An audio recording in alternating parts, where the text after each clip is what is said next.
What's up, guys? It's Daniel Byer. Today I want to cover some concepts on solving the 4x4, talking about the things to look for when solving the 4x4, and I believe that this ultimately comes down to better building your first two blocks by actually focusing on building your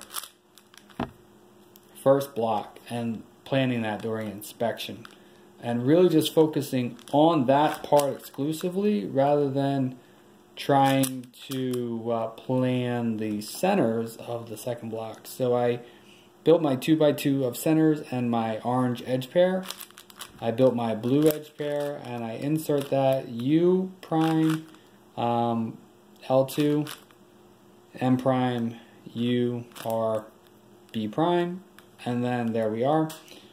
So R U prime, I'm gonna go ahead and actually trigger that in, that half bar, because that was a really easy pick.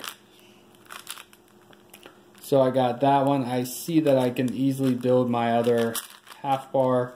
So now I was able to, after pairing 4 edges, I was able to get my centers, because it just really presented itself at that point.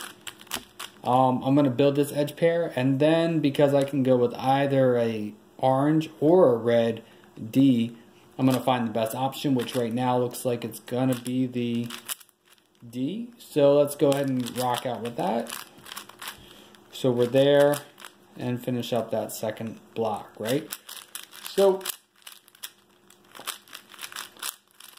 I really believe that the key is looking at your opportunities to better solve the cube by maximizing simplicity and having time to plan things ahead, have solutions, have options open and available to you. And you know what wound up happening, causing me to really re-examine this, is that I had a couple solves where I had a really easy, maybe 2 half bars to build my L centers, right? The 2x2 of centers.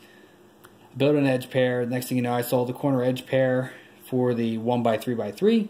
Next thing you know, might as well finish that up. And I look, and I didn't put any effort into solving the 2x2 centers on the R side, and it felt very defeated. And I stopped because I felt like as though I had messed up the solve.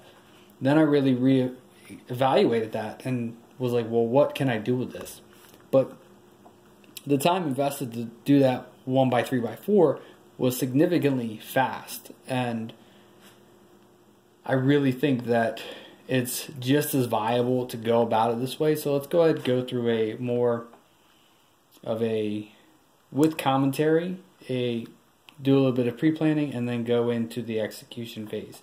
So the first thing that I see is that R prime U, wide U that is, would wind up pairing this pair up.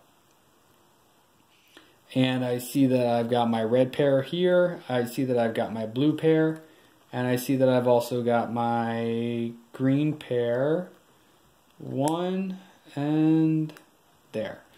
So I'm going to go with R prime U, F prime U, and then pair up that edge pair. We'll then go ahead and finish up this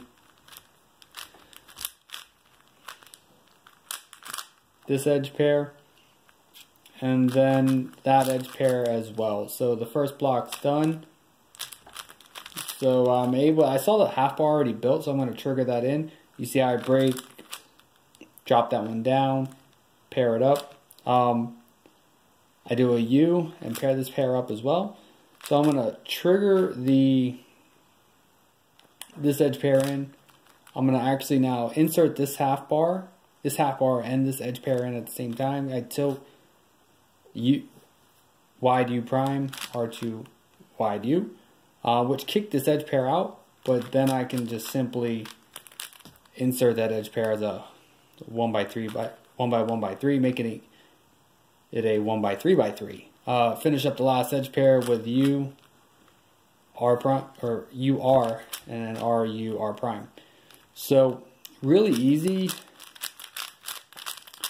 I think that's what's really so cool about it, is that your opportunities to have more freedom to the block building, because I think that inserting the centers is super fast, and inserting the centers with the blocks is super fast. Inserting the half bars with little triggers of like X prime, U prime, R2, U, and different things like that. Let's go with one more example. So right now, super easy, and we're gonna go ahead and go with a U, or excuse me, an F, and then we're there with the wide U, B prime, R2, D prime, and then I got my edge pair,